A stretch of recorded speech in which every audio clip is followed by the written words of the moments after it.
What is up, everybody? Happy Friday! Welcome to episode 50, the big 5-0 of the GVGCast. I'm your host for this episode, Steve Bowling. Ash Paulson is dead.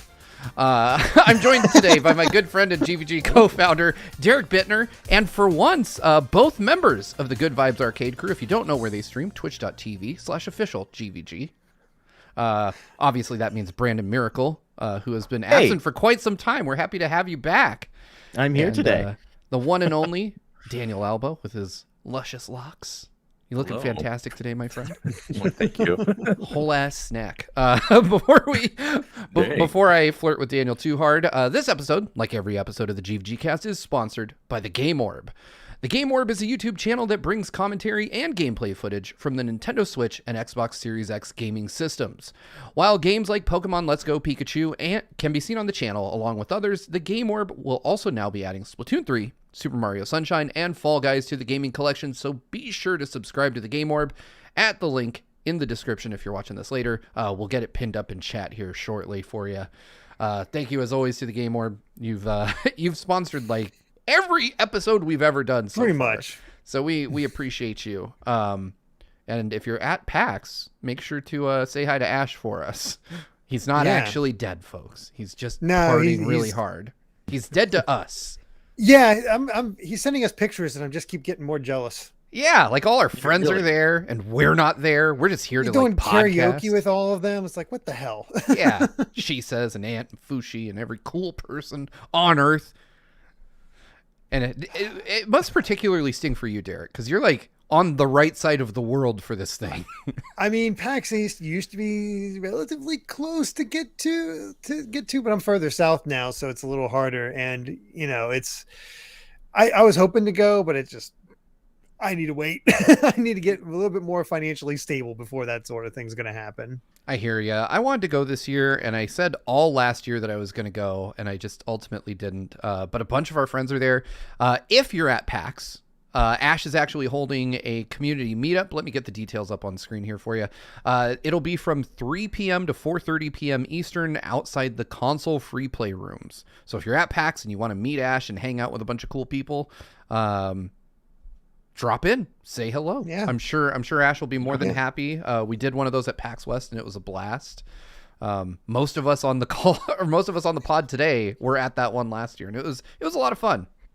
Mm-hmm. Also, wish him a hearty congratulations, because he actually took part in a theater rhythm contest and actually won. That is the most on-brand thing for Ash Paulson. Did. I'm not surprised. Yeah. It's like him announcing that he won a medal in Mega Man trivia. Right. I mean, Could there be a more Ash Paulson thing you could do? yeah, the first PAX West that I went to with him, we went to a Name That Tune for video game music. Of course, he was called on, and of course, he obliterated the competition when he was called on. That poor person never stood a chance. Salty There tears. was a few people there, and that was the only set of people who got a Mega Man track. So it was like fated to happen. Oh, God. No. I feel like Ash probably bribed a judge. He's like, put on some Mega Man stuff. I don't even care what it is. I'll get it in 2 notes. But so it's been another week, and Brandon, man, it's been a while since you've been with us. So first off, before we get into what we've been playing, how you been? Busy. Fridays are very busy for me, so I don't get to be here very often. But outside of that, I've been dipping my toes in the same world as John. I've been doing some voiceover lately. I've already booked a gig, so I felt pretty happy about that. Nice. So yeah, Congratulations. trying something new. Can you tell us what it is? Are you allowed to talk about what the role is? I or what the have gig is? no idea. I can only tell you it's a video game. Probably better to Ooh. safe than sorry. Yeah. Yeah. God damn it. I knew you were going to be Mario someday. I just didn't think it'd be so soon. Tell me all about Mario Odyssey 2, man. I got you. So speaking of games, Brandon, again, we'll start with you because we just missed you so much. What have you been playing lately in those rare free moments? So this week was one of those weeks where work got done for me like on a Wednesday afternoon. So I'm not like killing myself on Friday. So I spent all of last night playing Resident Evil 4 Remake. Damn you. It's so good. How far did you get? Okay, what chapter did you get to? I guess is the best way to put that. I got to Ashley and then I stopped. Okay, I don't know what chapter that is, but I'll take it. I don't remember what chapter number it is, but if you've played RE4, you know about where that is in the game. Yeah. I'm the same. So I have to put it out there as a big thanks, because I did not think I would be playing Resident Evil 4 Remake, because I got hit with a random ass bill from when I cut my finger last year. I had to go to the emergency room, and I didn't realize that they split the bill into two sections, one to the hospital, one to the physician. I paid the one that came to me from the hospital, never got the one from the physician. And all of a sudden I got a call from a debt collector asking, "Hey, why haven't you paid us?" What? I don't know. Why do I owe you money? Like, I thought it was a legit scam at first, because I paid everything. I thought we're good. And no, I had to send over money real quick, or else I was going to get red flagged. And thank God I managed to do it on time.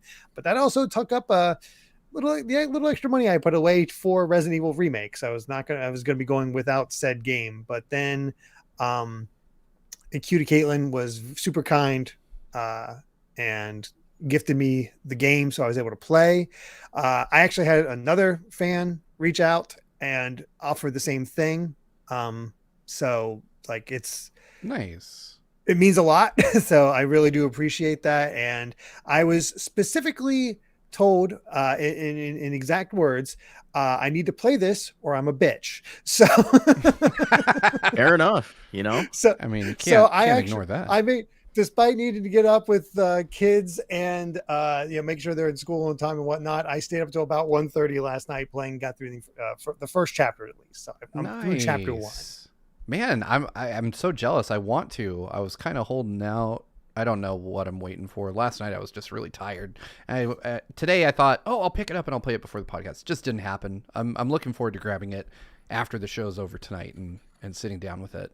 But before I get into what I've been doing, Daniel, you're next in line. What have you been playing, my friend?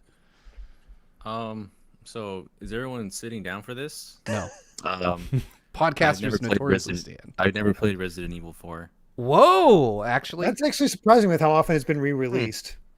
It sure is. So this is gonna be the first time I'm playing Resident Evil 4, and I always hear everyone talking about how incredibly iconic this game is. Of course, ever since the GameCube version came out way back then. So I downloaded the digital version of it, and I've only gotten a bit through chapter 1, so I'm really early on, but I'm impressed by what I see so far. It's I'm very baby at Resident Evil, so we're gonna have to take my time with Daniel, this one. you and I are gonna be brothers by the end of this, because I'm also absolute chicken shit when it comes to Resident Evil games. Resident Evil 4 is the least scary together one. And granted, be two cowards play Resident Evil. Granted, they've upped the scares a little bit in this version, but Resident Evil 4 is the least scary Resident Evil game. Maybe there 6 is the action. Yeah, I can't remember the original game ever scaring me, but there was one bit I've encountered so far that has scared me in the remake, and I'll wait until you all play a little later. Oh man, I mean, talk about that one. No. Is it what chapter is it in? Well, I know it when I see it. Is I guess what I should say. It's very not in your face. It is not it is a scripted event, but it's not something everybody's going to encounter. It's just there. It might get you, it might not. All right, what chapter is it? And then once I clear that chapter, he probably doesn't. He was probably a blur considering how Brandon marathoned it last night. It might be 3 or 4. Brandon's like, it might be 4:30 a.m. if you start playing at 8 a.m. It's somewhere in the village portion of the game, which is a lot of the game. That's the first third of the game. So okay, yeah. I've got to beat 33% of the game and write down every time I got scared. I'm going to keep a fear journal for you, Brandon. Oh my God. Please do. I mean, this game is amazing in terms of capturing nostalgia while also doing something new. Yeah. You'll be in those familiar moments, and then they offer up a twist. like places that didn't have encounters now have encounters, and new puzzles introduced, while all still feeling like you're in those same areas, doing very similar things. And the character designs of certain ones, like the I forget his name, the he's the mayor, right, Brandon? Which guy? The mayor, the end of chapter 1, when you find Lewis, that guy. Oh, yeah. He's the mayor, right? Like his I design, can't I saw him, I'm like, oh, because I've been mostly like on media blackout for this, and I saw him, I'm like, oh my god, that's impressive. Oh yeah, the game looks great. Even characters like they've redesigned a little bit, like Lewis, who you don't meet until, a little further in the village. Dude looks good. He got the biggest upgrade out of everybody, I think. And the humor is still there too. Oh yeah. I mean, it's how you remember it, but also tweaked, and I think that's the best part about it. I think The that's game one also of the... like Oh, go ahead. it also acknowledges itself in some really funny ways. Like everyone who played the demo probably climbed the tower expecting to cheese that whole section, only for the floor to fall out from underneath you. And the game is just like slapping you in the face and like, sorry, not this time.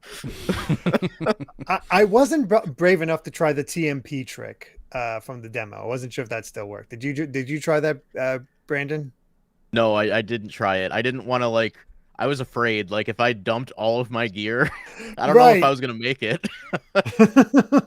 That village section is not, for the faint of heart. The game throws the entire kitchen sink at you in the first 20 minutes. I felt like I had a tougher time in the actual game than the demo. I got really close to dying a few times, and oh wow, they definitely threw it on me. Like I tried using the cow trick this time, and the cow instead turned around. I was like, "You set me on fire," and ran me over. So, Daniel, I'm curious. With this being your first time, how was that first village encounter for you? Oh, it was so you fight the first few, just very slow pace, one at a time. They kind of script that to you so you get used to the controls, and then they throw you into the wolves with the village. I'm just like, oh my god, why is there so much happening? And then I'm backing myself up, and then the man with the chainsaw comes out of the gate, and I'm just like, now I'm flanked between these two. Where do I go? What do I do? I'm not panicking. You're panicking. Stop it! And then I died. And then you died. Yeah, that sounds about right. that'll happen. Yeah, that'll happen. But man, it's good. I can't wait to play more tonight. Yeah, me too. Yeah, I've been in, I don't know. One, I'm jealous of y'all hearing about all this Resident Evil goodness. I played the Chainsaw demo and I was like, I'm buying this game, and then I didn't buy this game. I've been playing a lot of Cereza and the Lost Demon, which is damned fantastic. It is quietly one of the best first party games on the Switch. It is really, really good. It plays like Bayonetta mixed with 2D Zelda, and I did not expect that at all from this game. And it's easily it lends itself to co-op incredibly well. If you haven't played it or played the demo, if you're playing on a Pro controller, the left stick L and ZL control Cereza, and the right stick R and ZR control Cheshire. And so you could easily just give someone a Joy-Con, the right Joy-Con, and let them play Cheshire while you play Bayonetta, or Cereza. And the gameplay is just so fun, and the visual style is ridiculously charming. I picked it up just because I was like, it's a first party Nintendo game, and I do a Nintendo podcast. I need to try it. And I was like, I'll just try it for a little bit, hate it, and then not play it. And it's been all I've been playing for 2 weeks now. I'm really, really into it. I'm mad at Nintendo because I really enjoyed Bayonetta 3, and I was excited for this game because there were some plot elements it was going to fill in for that game. As well as just looking as neat and charming as it does. It came out, and I had no idea. Yeah, that's what I'm saying. I'm really surprised. I expected, based on how quiet Nintendo has been about this game, or how quiet the marketing push has been for this game, that they kind of expected it to not be good. And so I was like, oh, like usually when a publisher is really, really quiet, that means that they know what they have on their hands and they just want to get it out and move on. But they're really doing the game a disservice. Like, it is a high quality game. It's really, it's a game of the year contender for me. I mean, granted, Tears of the Kingdom is like 2 months away, and then there's Spider-Man 2. So I feel like the back half of the year is going to start just walloping me with a hammer. But there's a lot of contenders. Like I also heard people talk about Hi-Fi Rush as a game of the year contender. We got Resident Evil now. That Alpha line mentioning Final Fantasy 16, Street Fighter 6, Spider-Man, as you said. Like, my God. I hear a lot of people talking about Pizza Tower too, which I really need to try still. Pizza Tower is awesome. Please play it. I'll try it out at some point. Yeah, I think it's only on PC right now, right? Yeah, it's only on PC. Yeah. Come on. Oh, we also got Dead Cells Castlevania came out like yesterday, I think. Sometime recently, yeah. Dead Space remake. Yeah, the Dead Space remake. It's easy to forget. I've heard that's so funny that Dead Space, which was so inspired by Resident Evil 4, came out before the remake, but it's just as good. I'd love to check it out as well, but again, limited funds. Like, I actually got to the point in Theater Rhythm as well that I would basically be grinding for all the feats, and like, I don't know if I want to do that. I can move on to another game now. I put in like 60 hours into Theater Rhythm. I'm probably got my money's worth. But now I'm trying to decide, like, what do I play next? Live Alive, Pokemon, or Atelier Ryza, because I played a little bit of that before. And speaking of, Atelier Ryza 3 came out the same day as Resident Evil 4. That poor game is going to get buried. It's completely different audiences, but my God. But I don't put Resident Evil in there because there's no way I'm playing that in front of Kai. This is a game I can play in front of Kai. Oh, yeah. So, yeah. So it has to be a Switch game, and it has to be, mostly appropriate for him. So I'm probably going to go with Live Alive, honestly. Yeah. I was Eventually you got to play a Mario game for him. Yeah. Knowing what's happening. He has me play Mario Kart. He'll insist I play Mario Kart for a bit. That's because he loves his Hot Wheels Mario Karts. So okay, that's fair. I was playing Postal 4, No Regrets, over a couple days ago. Why? They sent me a code, and I was like, on the name alone, I'll give it a shot. And it's spring break here, so my kids have been on spring break for like 2 weeks. We're on the tail end of spring break today, and so that means my kids are like staying up way later than normal. So I decided to play this game thinking they're asleep at like 11 p.m. And if you haven't played it, which I know none of you have, there is a dedicated button for unzipping your pants, and it does precisely what you think it would do. God. I'm playing the game, and my daughter sneaks into the room. Oh, no. And she goes, and I'm looking at my phone in the game, and she goes, "Why does your phone say Scroterola on it?" And she's like, "And how come I keep hearing people unzip stuff and on the TV?" I was like, "You need to go to your room right now." That's worse than like having your parents walk in on yours. Your kid's like, "What are you playing?" Yeah. What is it you're doing, Dad? You're such a degenerate. It would be way less awkward if she came in as you were blowing the head off a zombie. I know, right? I'd rather she see that. Oh, it's fine. Everybody's fully clothed in here. We're still talking about games that we're playing. Since Brandon is here, we've been having a time on our channel playing our first randomizer with Zelda. Oh God, how's that going? Oh man, like, okay, well, the first two takes of it, the first two sessions we did kind of ended up a bust because the randomizer, the way we set it up, pretty much led us in a way where we couldn't complete it. But on last Saturday, we went for a legendary amount of time to make up for it. Oh my God, yeah. We streamed for 12 hours. Oh my God. Period of time, and Majora's Mask, passing it back and forth. And I want you all to know. Now. I want you all to know we had no intention of doing that going in. We were just enjoying it that much that we didn't want to stop playing.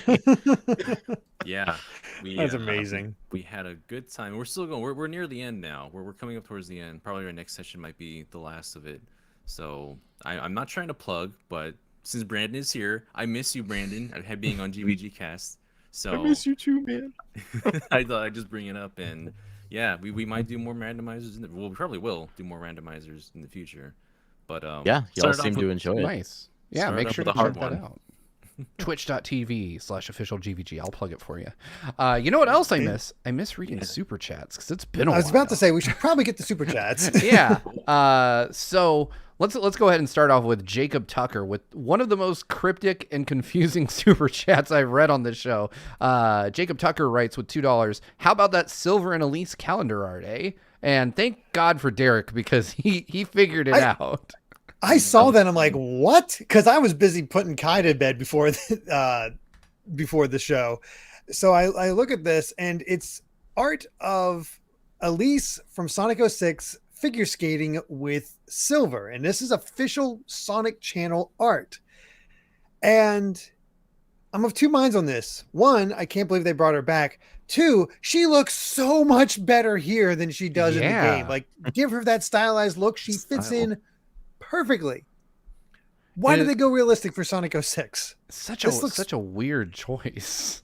This looks charming as hell. Yeah, it's cute. I mean, like, I don't know that I'd go out of my way to get the calendar, but it's nice art. I definitely like it. No. And I agree to folks in the chat saying she would, this would look better. Or Sonic 06 would have been way better with that art style. Hell yeah. Like Sonic 06 was such a weird, ill-advised game. But thank you, Jacob, for the super chat. We appreciate it. Following that up, we have Disney Duncan with $5. Disney Duncan writes, GVG, what fun do you find in a fighting game? A favorite character, the roster, the gameplay, etc. And for me personally, it's gameplay above all else. Like, you can have amazing characters, but if the moment-to-moment combat mechanics aren't fun, then I'm not going to stick with it. I mean, case in point, Street Fighter V. I didn't love Street Fighter V, and those are some of my favorite video game characters of all time in that game. Mm-hmm. Yeah, it definitely goes gameplay, characters, then honestly story mode for me. Single player content, because I don't get the chance to play against other people too often. I usually get my butt kicked, which can be discouraging. So a healthy amount of single player content helps a fighting game a lot for me. I agree. Yep. I don't necessarily gravitate towards games where the whole allure is to pop online and play people. I try to stay away from those because there's too many of those. In the light of the Tenkaichi 4 news, I've just been playing Tenkaichi 3 on and off, just playing against random CPUs, just having a good time. Like, I don't need like crazy good multiplayer or any of that to really enjoy a fighting game. I know I'm not like the core audience in that case, but I don't know, it's still fun. Well, that's good, because outside of Tekken, Bamco sucks at online gameplay, so I don't have a whole lot of hope for Tenkaichi 4's online. For real, it was like, for me, it's definitely gameplay, but also its style. Like, its style is a big important factor for me too, because I got into games that I never would have really gotten myself into just because of how they present themselves. Like Guilty Gear Accent Core on the PS2, obviously no online play, but like Arc System with their games have such a style to the way they do things, and so I got into BlazBlue from that afterwards. And games I never really would have associated myself with. Derek mentioned story mode. You go look, trying to understand the story of most of these fighting games, because they're some of the craziest stories that you'll find in games. One of my earliest articles, because I was sort of the same. I never played Guilty Gear, but I always heard people talk about it. Then BlazBlue was coming out. I was like, this looks pretty sweet, and it's a nice starting point, so I can actually understand what's going on because I'm so story focused. And one of my earliest articles on the Game Explain website. That's how old this is. Back when they actually had a website. I did because BlazBlue 2 was basically coming out, and I covered the entire lore of the first game so people could be caught up for what the hell's actually going on in BlazBlue 2. Never played beyond BlazBlue 2, but I like that series. I eventually want to check out Guilty Gear at some point. But Guilty Gear is so good, but the lore is like MGS level weird. So... I heard for like most of the games, the main villain was always referred to as that man. Yep.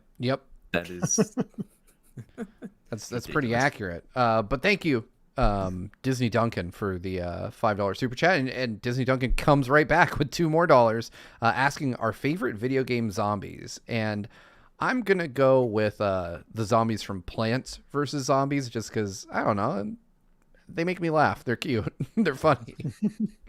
The zombie bokoblins from Skyward Sword. Oh, damn it. That was a good one. Oh yeah, that's another good one.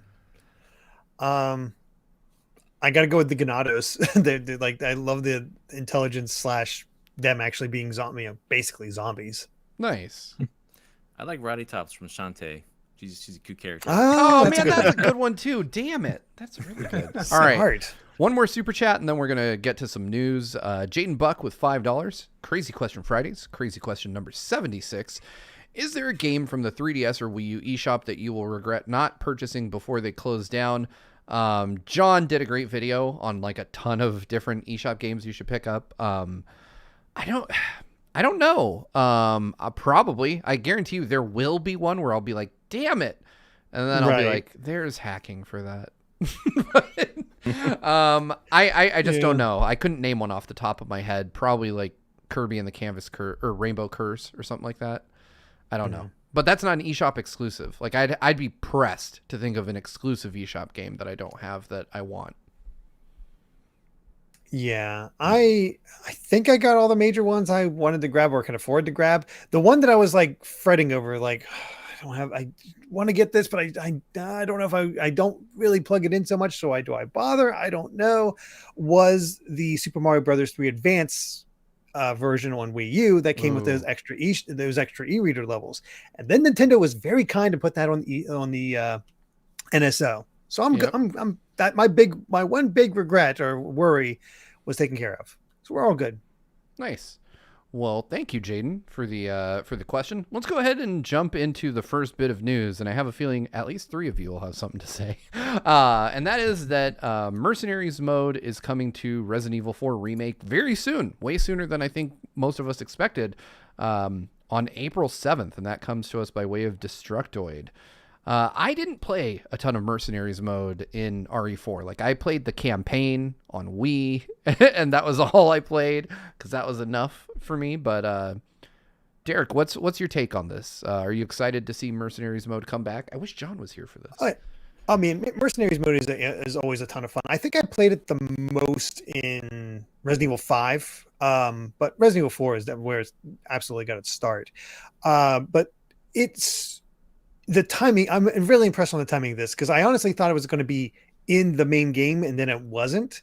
And it's like, oh, I wonder how long it's going to take to get there. And you worry that it's going to be so far out that you kind of forget about it. But people should be still playing Resident Evil 4 by April 7th. They'll basically be able to wrap up what they're doing in the main game and be like, hey, there's more content for me to go through because there's, it's the fun of fighting through all those enemies, picking up, trying to get a better score to unlock even more stuff and playing as other characters. So I guarantee you that they'll have like the usual mainstays. We'll probably get Leon. We'll probably get Claire. We'll probably get Jill and maybe Chris. Just all the characters probably have models from the old Resident Evil remakes, the previous Resident Evil remakes, and pop them on there and just each have their own different unique loadouts and whatnot.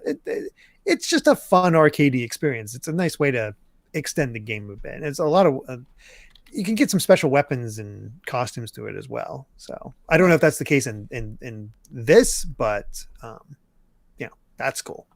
Yeah, I think the timing is really good. Like you mentioned, this gives people time to finish the main campaign and then have something to do after that's over. Assuming you're not doing like multiple playthroughs or whatever, right? I have a feeling Brandon will have a bit longer of a wait compared to the rest of us, considering how far he is into the game. Brandon, what's your take on this? Well, first of all, Resident Evil 4 is not a game you just play once. The game encourages you to play multiple times. I still saw have a feeling. Brandon, if you want to get the platinum in the game, the people that typical like map that sort of thing out. 5 playthroughs is recommended. 5. Wow. Yeah. I mean, what is that? Though? That's one to get all the collectibles, one to do like I think like the super hard mode, a couple others for some other modes. I think there's one where you have to go through without buying any equipment. I think you go through with or like a pistol and knife run. Oh, wow. I forget. I'd have to look it up, but yeah, it's pretty intense. Nice. Well, I mean, like on multiple playthroughs, like you can carry over your gear, keep tuning up your weapons and that kind of stuff. And that's always fun to do. Just see how ridiculously overpowered you can get by the end. What do you think a playthrough is gonna take, like hours wise, like a single playthrough? Oh, I've heard it range, but depending on how in depth you go for exploration and how much you take your time, it's about a 12 to 20 hour game. Yeah, that sounds about right. I've been taking my time, like scouring, collecting all the treasure and all that stuff, and I got to Ashley in like 4.5 hours. Oh wow. So yeah, 12 to 15 sounds about right. Okay, so I mean, if you're talking 5 playthroughs, that's what, 60, 70 hours, really. That's not too bad for a platinum trophy. Like if you're going for a No. platinum trophy, you're in it. So Daniel, as someone who shares my appetite, as it were, for scary games, how do you think you're going for multiple playthroughs, or do you think that this is a one and done for you? Oh God, I mean, I've enjoyed what I played so far. I haven't gone far enough to, like, see the true depth of the game.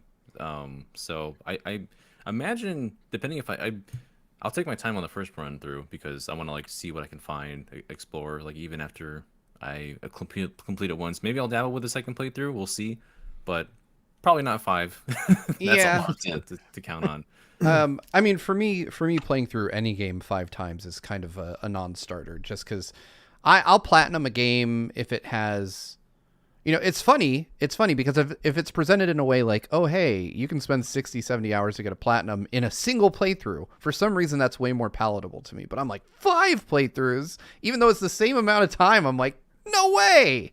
So I can't imagine I'm going to do that. Plus, I'm pretty sure I'm going to shorten my life by a year or two just playing through it once. But I do have feel that. one question about this. Uh-huh. Do we know if this is going to have co-op or not, or is it single player Mercenaries? I don't That's a think great they've said or question. not. It As- might only be single player, because I think the original was only single player. It was, but they Maybe. had co-op in RE5, Five. and then Mercenaries 3D, which combined 4 and 5 was co-op. So just Yeah. kind of hoping, but So not. just for a rundown of what they recommend, I found a recommendation here. You need 100% playthrough for completing all treasures, castellans, and merchant requests.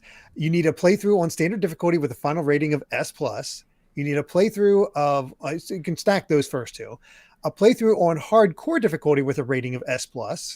A playthrough while only using knives and handguns. A playthrough without using any healing items. A playthrough without talking to the merchants even once, and a playthrough on professional difficulty on new game without using any special weapons, and then a playthrough on professional difficulty with a final rating of at least A. So you can stack a few of those, but those are all the like things it's asking you to do. it's pretty wild. My heart rate's already going Yeah, up. same. Oh, You get some good, like looking at the rewards for it, it's like, oh, there's some good stuff you get there. Yeah. I mean, I want to play it. I really liked RE4 back in the day, and I'm sure that I'll like the remake. I just don't know that I have that many playthroughs or to quest for a platinum in me, right? Like that's one of those games where I Right. play it and I'm like, that was a good ride, and then I'm out. That's but I probably going to be me with my free time with this game, but if I can find the time, I wouldn't. mind yeah, playing yeah, it for more. sure. Mercenaries, I think, is interesting. I think it would be one of those things that I could probably see myself hopping into quite a bit if it had co-op. If it's just a single player experience, I'm almost certainly not even going into it. And I get that that's how it was. It'd just be nice to. I think most games become way better when you can co-op it with a friend. I'm quite curious if they'll eventually do the Ada storyline stuff that's that'd be was in cool. the original. It's a little surprised it wasn't here. Yeah. Yeah, I mean, man, it's probably pretty easy, like Resident Evil 4 Remake Gold, if they want to do that. yeah, or Yeah. just give us DLC, right? Like charge $20 for it or something. People Yeah. will definitely get it. So yeah, that would be interesting. But I think that probably wraps up what we have to say on Mercenaries for a game that we're all barely into, or in my case, not at all yet. Speaking of games that we're not playing yet, Sonic Origins Plus got announced, and that's been rumored for a long time now. There's so people have kind of known that Sonic Origins Plus was coming for a while. I think we even knew that it was adding the Game Gear games. We talked about it on the show, I want to say like 4 or 5 months ago or something. I could be There wrong. might have been a rumor. I can't remember. Yeah, I'm fairly confident there was a rumor. Keep me honest, chat, but I know we talked about it. I don't know that we knew about Amy. I'm confident we knew about the Game Gear games, and we knew the name, Sonic Origins Plus. I think it got rated somewhere, like in Korea probably, where everything goes to get leaked. But for those of you that don't know, here's Sega's little blurb on it. Sonic Origins Plus will be available as an all-in-one bundle that includes the Sonic Origins base game and the Plus expansion pack featuring 12 Sonic Game Gear titles, playable Knuckles and Sonic CD, and for the first time ever, Amy Rose is a playable character in Sonic 1, 2, 3, and Knuckles, and Sonic CD. And so they're doing like a packaged version that's $40, and then I think it's $10 to upgrade if you already have the game. Yeah. And this was sort of what I was waiting on, because I was waiting to see what the general opinion on Sonic Origins was, to see if it got improved at all. So we'll see how it all kind of turns out. I think Amy is the real star here. The Game Gear games are fine, but some of these should have been Genesis versions. Who wants to play the Game Gear version of Mean Bean Machine, Sonic Labyrinth, Right. Sonic Spinball? Why aren't we getting the Master System version of some of the games that come out with that? Like, there's some of these games are not good. Yeah. But there are some highlights here. Like, I think Sonic Chaos and Sonic Triple Trouble are great games. Tails Adventure, great game. So there's good stuff here.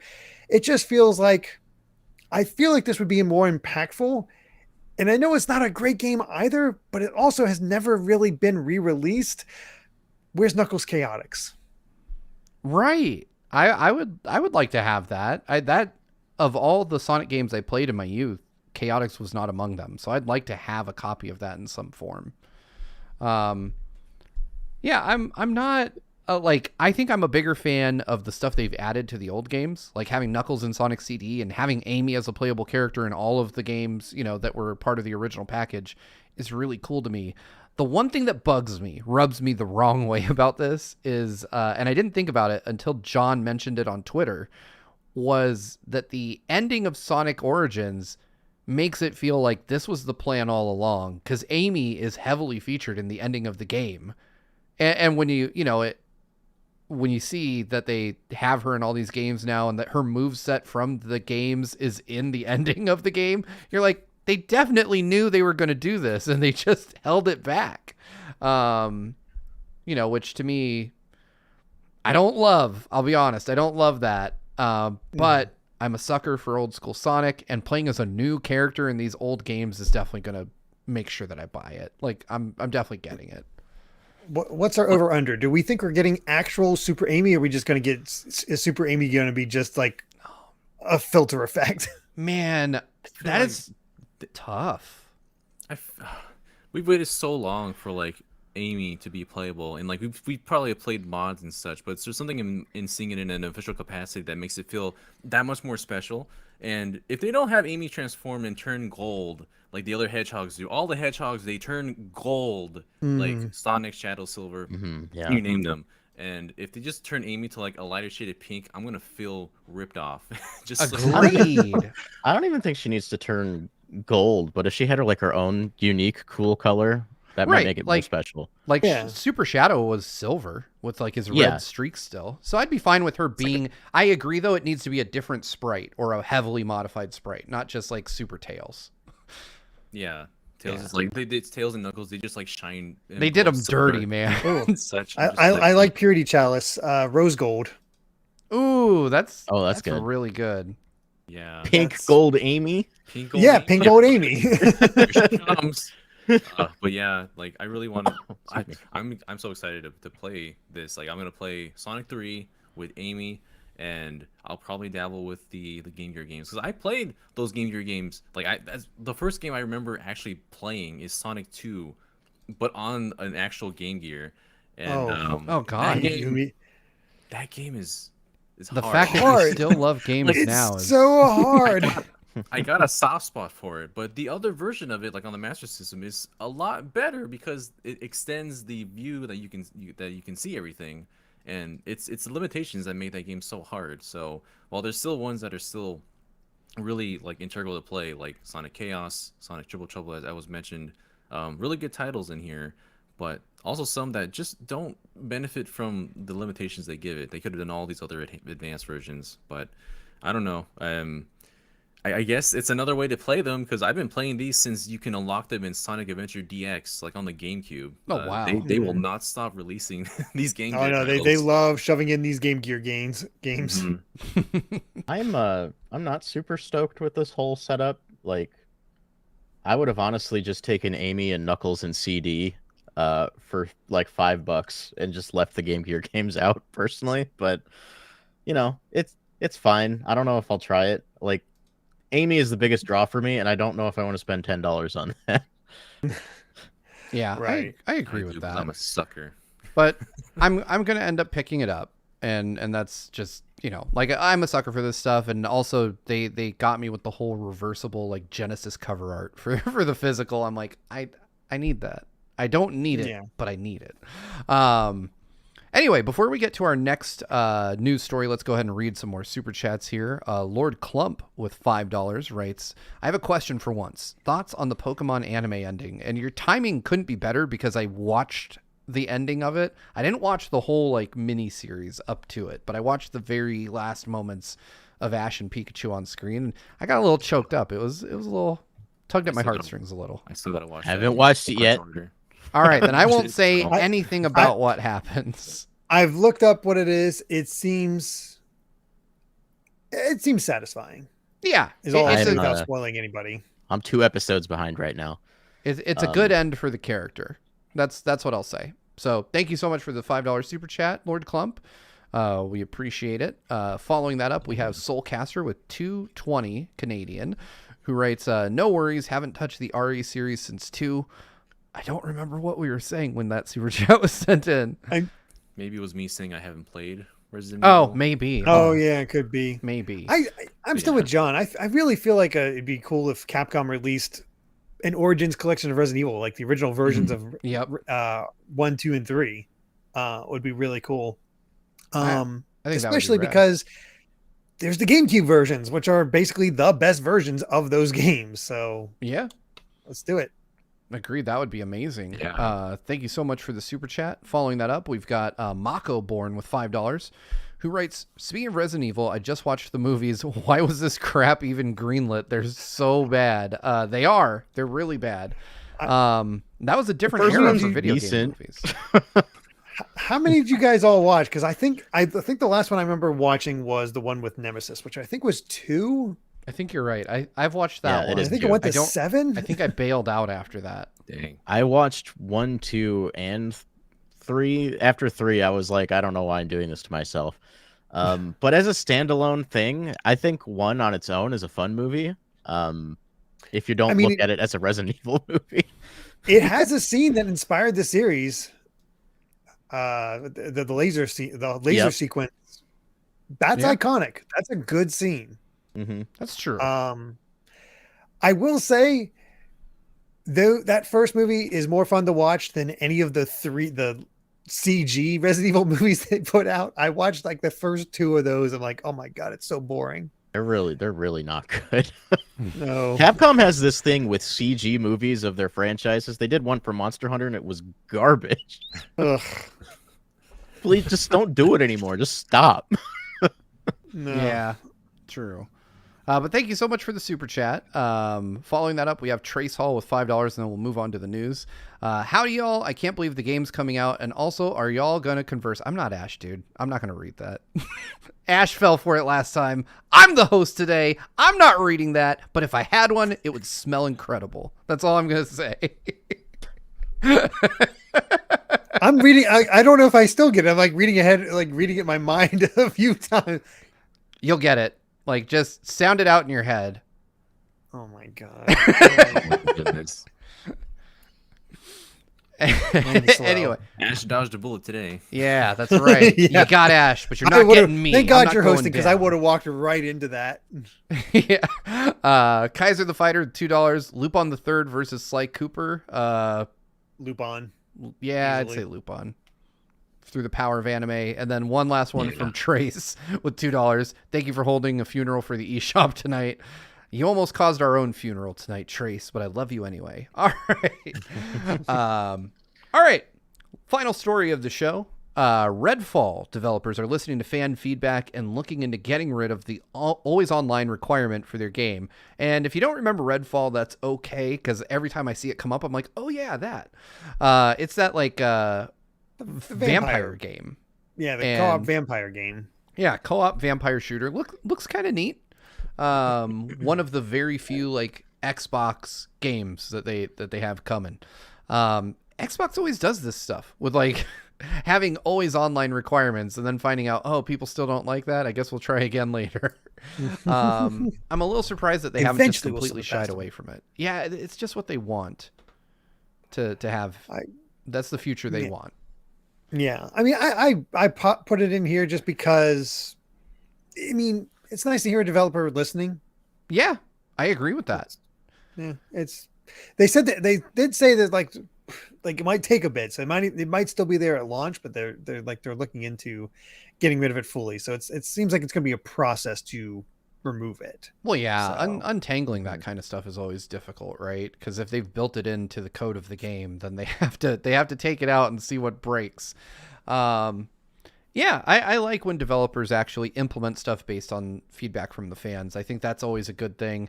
And I think Xbox, has taken so many lumps over the years. It's nice to at least see them, moving to undo some of that stuff.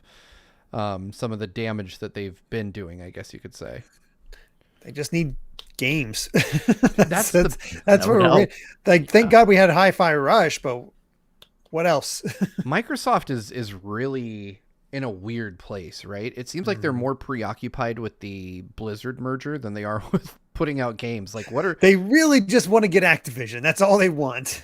I mean, I can't blame them fully. Like, Call of Duty will probably make them a lot of money because there's still a lot of people. It's funny how Call of Duty has kind of fallen off the hardcore, quote unquote, gaming conversation in recent years. I feel like I probably just need to have like a backup computer on top of the other computer so I can just hit a button and be back online.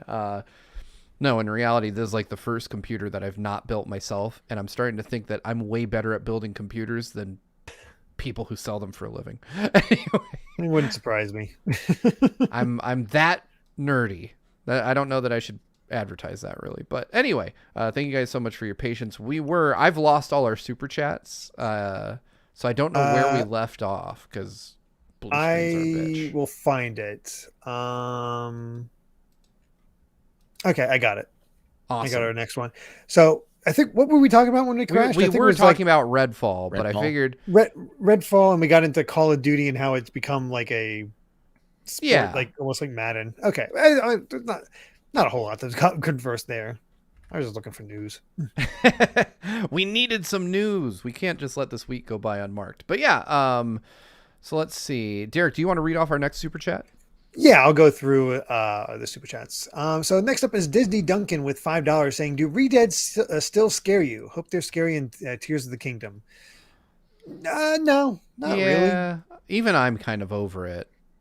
I don't know if they scared me originally. I just like, oh, that's annoying. They startled me for sure. Like just the first time. Screams. The first time the screams startled me. But after that, I was like, okay, I know what's coming. Just kind of walk around him and cut him. Yeah. It doesn't bother me anymore. Did as a kid, though. What about you, Daniel? You were probably the youngest. Or actually, Brandon, is it you or Daniel? Who's the youngest person on the panel tonight? I'm the baby. Oh, okay, no. Daniel. Show some courage for us cowards. No, so my first experience with Ocarina of Time was through my cousin who would come over and she would play the game, and I would pretty much just watch. That was my first experience seeing that. And then we got to the graveyard, the royal tomb, where you first see Redeads. And we were both like, "Oh God, we don't want. I don't want to go through this." But it shows how well the mood and toning was setting way back then. Because inside that tomb, there's a few Redeads. You hear the moaning. There's like these creepy green pools everywhere. It was scary. I was scared of those for a while, and then I started to warm up to them, especially in Majora's Mask when you can see them do the can. And then I started to see them as just these silly little guys with wood faces. So- But I imagine Tears of the Kingdom might make them legit scary because look what they did with the freaking the mouth is Lionels. like, oh yeah, the vertical Yeah. mouth too, though, man. Like the weird. that's Ugh. eerie. Oh yeah. I don't like that. By the way, I have to point this out for those of you that have potentially not watched or not closely watched our Tears of the Kingdom analysis. Right when we talk about the redeads, Brandon slipped in one of the funniest pieces of editing I think I've ever seen in one of our videos. Like, you should look close. I didn't spot all of it the first 2 times I watched it. The third time Now. really got I saw me. So go back and watch just that like 10-second chunk if you can. All right. Anyway, yeah. Yeah. Next up is Ryan's World with $4.99. Thank you so much. Says, I'd like a Sonic collection with Advance and Rush games. Throw in Battle and Sonic Chronicles 2 and the DS versions of Colors and Generations. That sounds like a pretty sweet collection, honestly. Yeah, I would take Yeah. that. Those are, like I said, I really like collections. I like an eclectic mix of like games I have played and games that I've always been curious about. Like I didn't play Sonic Chronicles, and I definitely didn't try the DS versions of Colors or Generation. Or no, I tried DS Generations. I didn't try DS Colors, and I would love to have those just because, man, they're really hard to get a hold of. I've got super chats back up, thankfully. Oh, okay, okay. Let's see. Oh yeah, go ahead. Yeah, Go ahead. Sorry, I'm the only one. I don't know the trickiness of the advanced games because THQ published those in the States. I don't know what will happen Yeah. with that. Hmm. And honestly, I feel like if they could get them at least, I feel like Sonic Battle might benefit from being on NSO just because, hey, it's a fighting game. You can actually play other people online and That fight. would be awesome. Mhm. Oh I would- yeah. I would love that. Thank you so much for the super chat, Ryan's World. Following that up, we have Bloss6 with $2, who writes, Amy Hype 2023, Year of Amy. Super Amy. Yeah, I want Super Amy. Yeah. I hope that she's more than just a recolor. It's been Oh, so dude, that's long. rad. What is that from? There was like, oh gosh, what was it? It's right here actually. I brought it out earlier. These little like it's like a little gotcha Oh. collectible things Oh, you get. And nice. you get 1 of 4, and so I bought a few, and I got an Amy in there, and it's a classic Amy. I love seeing classic Amy being represented more in these games, and I'm excited for. What? It is a better design. I It enjoy is. that design a lot more than the modern design, but that's neither here nor there. I'm just glad to see her back in more capacity lately.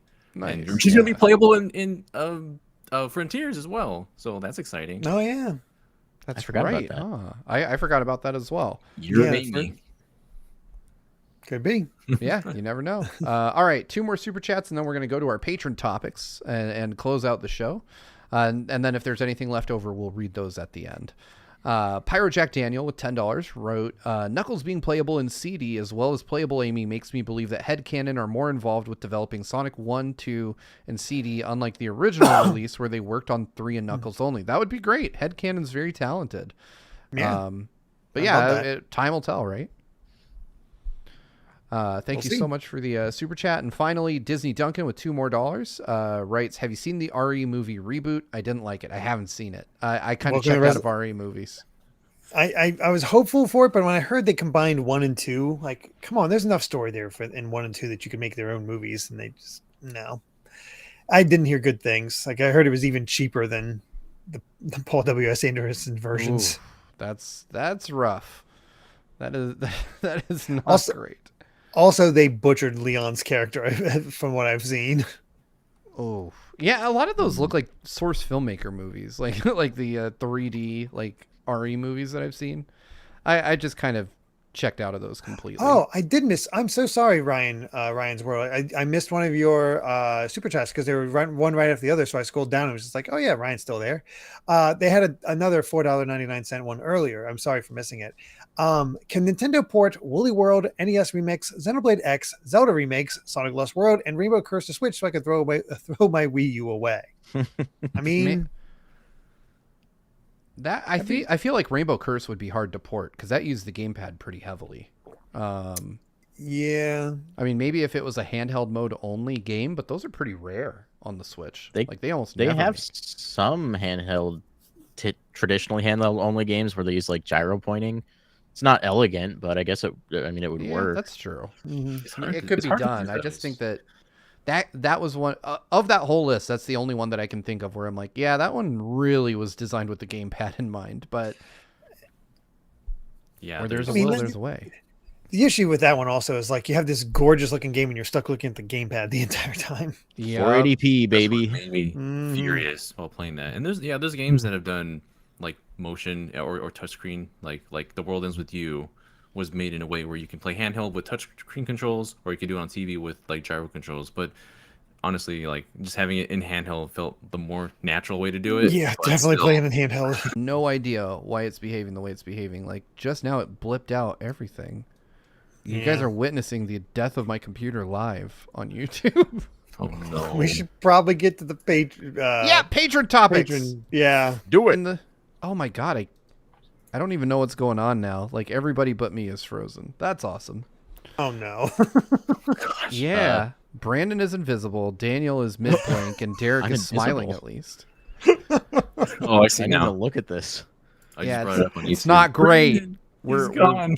This He's a is star now. You're a star now, Brandon. oh god, oh god, oh god.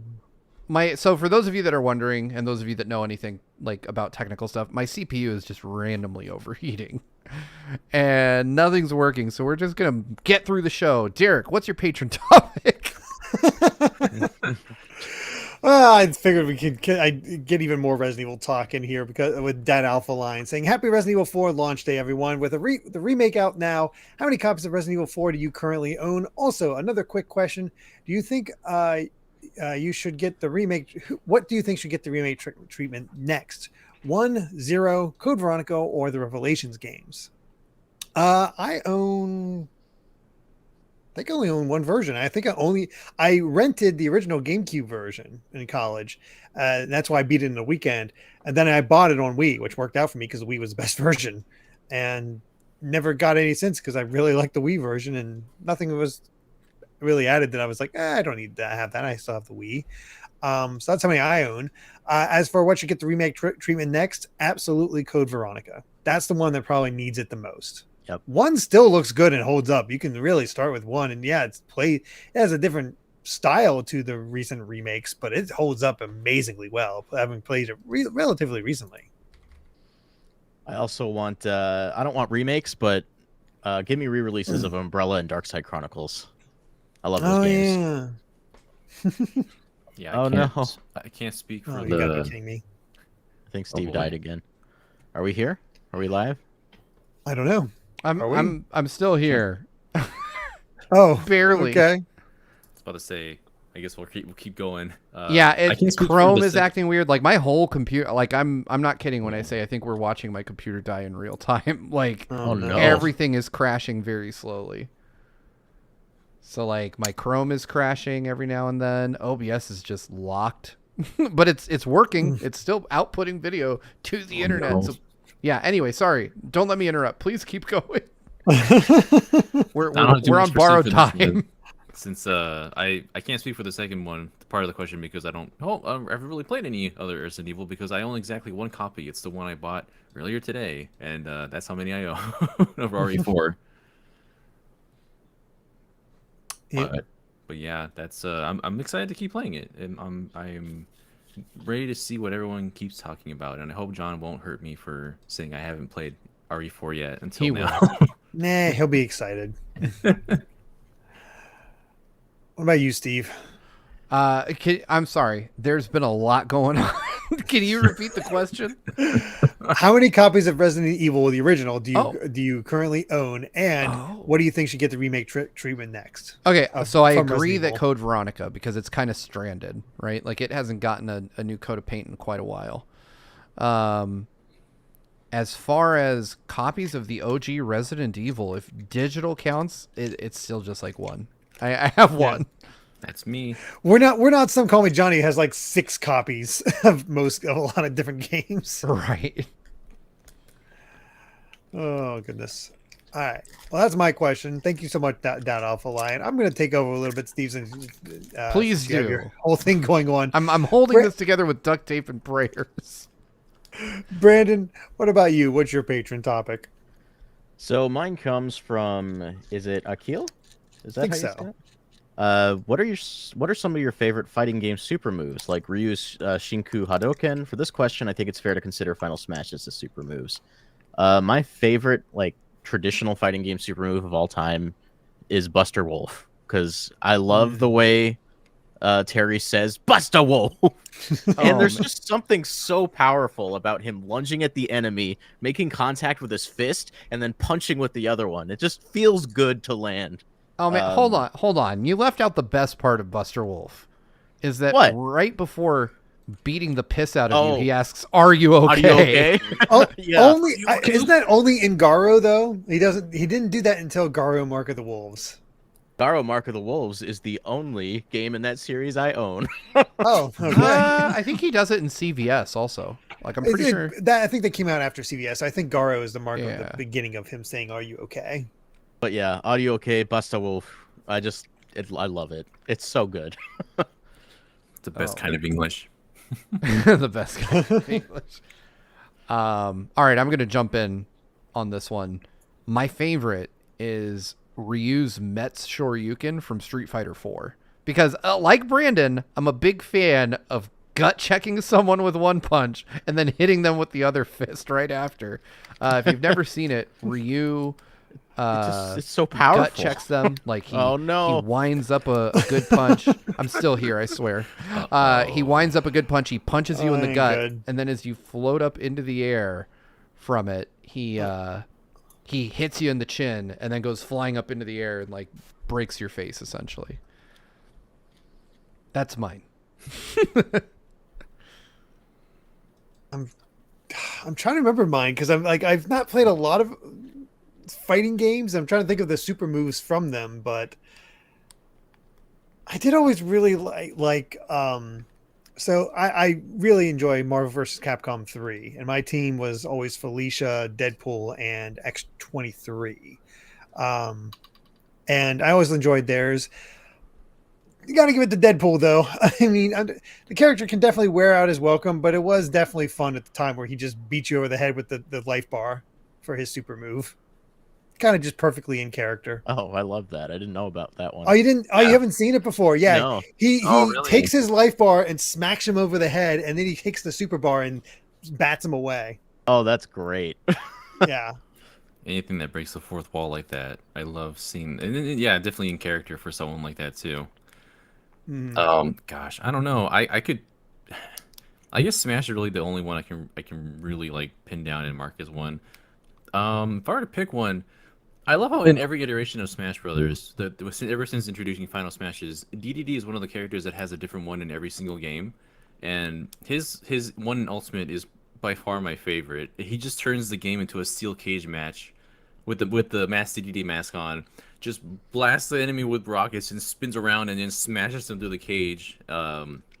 Just the sheer like intensity of, of that happening, and the references to Superstar Ultra also as well. I swear I'll fix this computer. Help Steve. We're talking him. over here. Oh, Welcome back, folks. I'm really sorry about the continued technical difficulties. My computer is very angry with me. I don't know what I did to anger it, but it's in a mood. All right, so we were wrapping up a patron question as the show decided to take itself off the air. So I believe we were talking about favorite super moves, right? Yes, I think Yeah. we got all the super moves out with Daniels coming in Mhm. last. with Right. the He was talking DDD. about DDD, right? At the Yeah. end of it. So- Okay.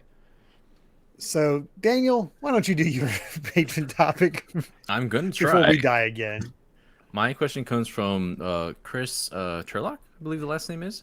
What are some music tracks that turn something that should be mundane into something incredibly exciting? I'm talking themes that go way harder than they would ever need to.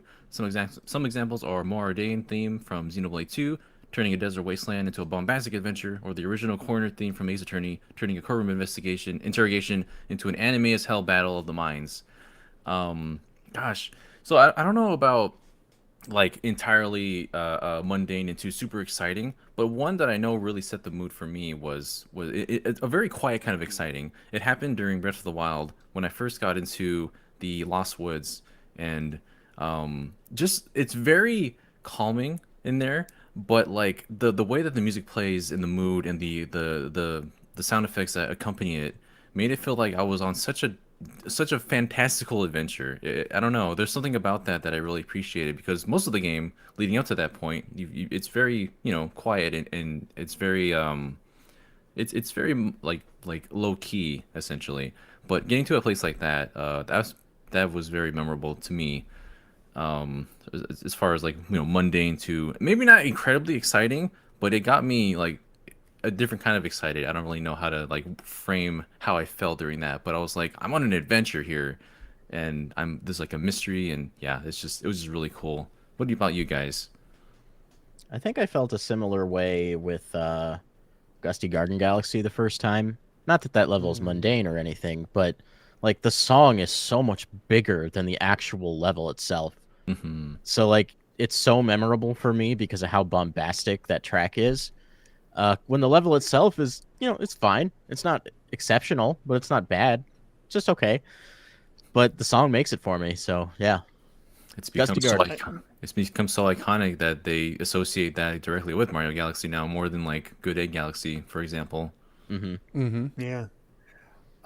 Similar lines there. It's in theory, it's not a mundane thing. It's a boss fight, but the boss is King Dedede, and you look at King Dedede and you're like, well, he's a funny looking guy, and then you hear his theme song and it just goes so friggin' hard. So And the good. way they just each new rendition makes it even more so. Like they just got to up the ante all the time. Like I remember when it really caught my attention with the Brawl remix in Smash Brawl.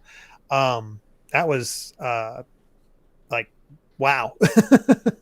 I think that's the one. It's like this character you don't think would get this big, bombastic, amazing version of a theme song just goes hard. Like I like it more than Mhm. Meta Knight's theme.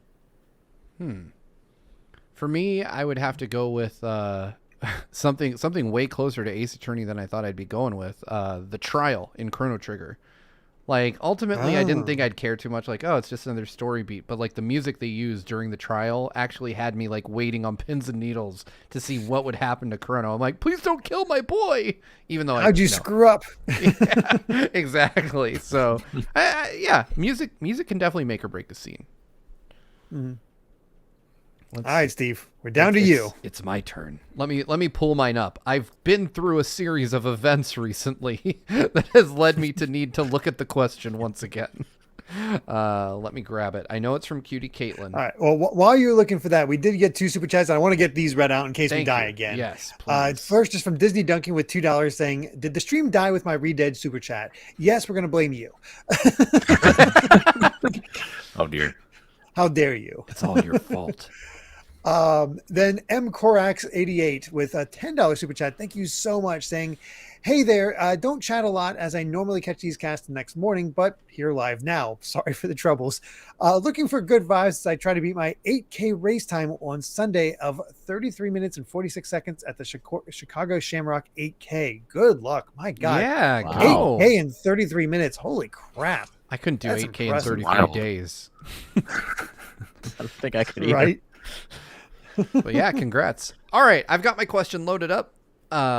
So mine comes from Cutie Caitlin, who writes, "This is hashtag not an ad, but do you have any favorite Fight a Founder, executive producer, or personal video response moments? Anything funny, cool, or just a neat thing that stuck with you?" Caitlin, you're the queen of making us do weird shit in these in these things. I still owe you a jog and a pizza. And if you don't know what that means, that's fine. Patreon.com/GVGaming. Join our Fight a Founder tier, and you'll learn all about it. But my favorite experience with one of those, or one of my favorites, one, I watched Konosuba with you, Cutie Caitlin. That was kind of cool. Like, I'm just sitting around watch a really funny anime that I hadn't seen before. And Aramis Baramis, one of my Fight a Founder appointments, which is in our Fight a Founder tier, you get to play games with us once a month. Turned me on to a particular game that I had never played before, and I apologize, I'm really scatterbrained at the moment, but so the name's not coming to me, but I'm always a big fan of like when somebody introduces me to a game and I end up loving it. It was like a puzzle fighting game hybrid. It was really cool. If you know what game I'm talking about, go ahead and put it in the chat. But I know that's not enough info to go off of. But what about you, Derek? You do a lot of these as well. The one that stands out to me is because I enjoy them all, but Matthew Wong requested to play Yu-Gi-Oh with one of us, and since I had the most experience with the anime and whatnot, I was like, yeah, I'll give it a shot because I've always enjoyed Yu-Gi-Oh. I just never bothered with the card game because I swore off trading card games after Pokemon and spending how much money on that. So I'm like, nope, not getting into that again. It's a trap. But thanks to digital versions now, I've been able to play, learn, and get a little better at Yu-Gi-Oh. I have a Amazoness deck that I run against them, and I get a few wins. I used to get destroyed, so it's nice to actually win a couple. But there's certain decks he pulls out that just utterly dispatch me. But it's nice to actually get into this thing that I've always been curious about, but never actually played. So that was my opportunity. So yeah, that's always a standout for that. And thank God for the Master Duel, because that makes it a lot easier to play. I bet. I would ask Brandon and Daniel, but if you don't know, they don't do a lot of the Fight of Founders, but you're in our EP monthly sessions. Do you guys have any particular memories from those? Yeah, it's not really like I'm not available for Fight a Founder or personal video responses, not because I don't want to, but because you probably want to talk to or interact with these No bullshit. I'll be honest. We could probably extend to you guys, and you guys would get requests. Yeah, the reasoning is we don't think it's fair to ask them to do that on top of all they already do. Mm-hmm. But I guess I show up for our executive producer meetups on we do those twice a month. We've had some really fun times playing, pretty much anytime we're playing Jackbox, it just turns into chaos with all our crew. We've had some pretty raunchy times with our that Gartic phone. They just announced Jackbox 10's first game too. No. TKO 2, which if you've never played TKO, I remember TKO. I love TKO. It devolves really quickly. That's one with a lot of setup, because I remember the first time playing, I'm like, what the hell are we doing? And then you finally see the results and like, oh, okay, that's what we're going with. Yeah, and you can buy the t-shirts, except all the funny ones they won't let you buy. Well, of course. Of course. Anyway, that do we have one more patron topic, or did we get through all of them? Unless we want to hear Brandon's highlights. Otherwise, that's all patron topics. The first time we played Scribblio, or Scribble.io, or however you say it, I ended up just dominating that entire game, and I don't know, it's just I unlocked a new power that day. I was guessing things before people could even type things down. Felt very good, so I'm gonna say that. I'm just gonna gas myself up. Oh yeah, if we're gassing ourselves up, apparently I'm a god at what was it, Quake that we played that one time? Right. Only that one time, because I won, I think, every match. You unlocked your potential. Good lord. Right, we probably have to play Scribblio, Brandon, on stream sometime with everyone else on there. That'd be fun. I'd be down for sure. But yeah. All right. Yeah, I think that's actually everything. So that's everything. So I'm gonna survived. We made it. The computer might not overheat. It might. I'm just gonna warn you though. If it crashes while I'm reading the credits, we're just gonna call it. Okay. We're not coming back to finish the credits. We appreciate you all. Yes, thank you so much. I'm sorry that episode 50 of the GVGcast was so laden with errors. But this is the point in the show where we have to give a special thank you to all of our patrons at the producer tier and above. You all know who you are, but your names are on screen in case you forgot. They're right there. They're scrolling by, and this is not me buying time to do the EP readout. I'm just doing this. It's completely natural conversation. It's not anything I would do otherwise. But anyway, I probably should start talking about the EPs. It doesn't make a difference that the producer names just went off the screen. We have to give a extra special thank you to our patrons at the executive producer tier and above. And those fine folks include Brandon Bovia, my favorite sadist cutie Caitlin, Fangs, Z Patty, Just Brian, Sky Blue Flames, Eastman 23, Adam O'Sullivan, Richard Herrera, Logan Daniel, The D-Pad, Vesmio, Waffle King, Critter XD, Joy Content, Angel Martinez, Vedron, Joshua Hunter, Benny Yao, Blindman, Azran127, Black King, Pagrema, Geller, Joseph Rutkin, Titus Malvolio, Geeky Griffin, Lucky Wonderfish, Kyle, Wataniac, Top Dog 23100, Young Ben Kenobi, Doug Shomix, Andrew Medeiros, Brady Power, Darchi, Becca, Rocks the Cat, Killamox, Sean Davis, Michael McCaw, Matthew Wong, Goron Amber CPHT, Too Much Spaghetti, Bane 400, Ascaron 809, Rioner, Nathan Steele, Spicy Otanda, Rain and Clouds, The Game Orb, Super Gamer Dude 101, Grantles, Ravelox, my mom. Hi, Mom. Mega Amster, Dark Steel 01, Jason Uloa, Jaden Buck, Cystic Warrior 29, DJ Jersic, Super Dank Awesome Unicorn Guy, Derek, Colin, Blaze Star 25, Mumbling Yeti, Cameron Sharp, Keel, Moon Knight, Brendan Hesse, Hustlebun, Noah Fitterer, Calvin Atkinson, Brainchild, the entire state of Wisconsin, Jim Wakeland, Longboy Shiggy, Aramis Baramis, Kyle the Monarch, Dat Alpha Lion, Lord Metarex, Kyle Gamer and Barry Rookie, Blaze Collard, Eric, Cat Evie Person 5, Lady Maxillary, Peyton Thiel, Mega Beatman, True Blue Reviews, Young Ant, and last but not least, joining the EP squad during this episode, a big welcome to Rain and Clouds. Thank you all so much for watching. Thanks for sticking with us for episode 50 of the GVGcast. We appreciate each and every one of you hanging out with us, giving us a chunk of your Friday evening. We are off to do our patron exclusive post show. If you'd like to see me and Derek go away and see more of Brandon and Daniel, head over to twitch.tv/officialgvg, where you can see them beat themselves to death playing Zelda randomizers, apparently, or whatever. We'll be back next Friday for episode 51 of the GVGcast. Thank you guys so much. Have a great night, and until next time, good night and good vibes. Bye, everyone. Bye. Till we meet again.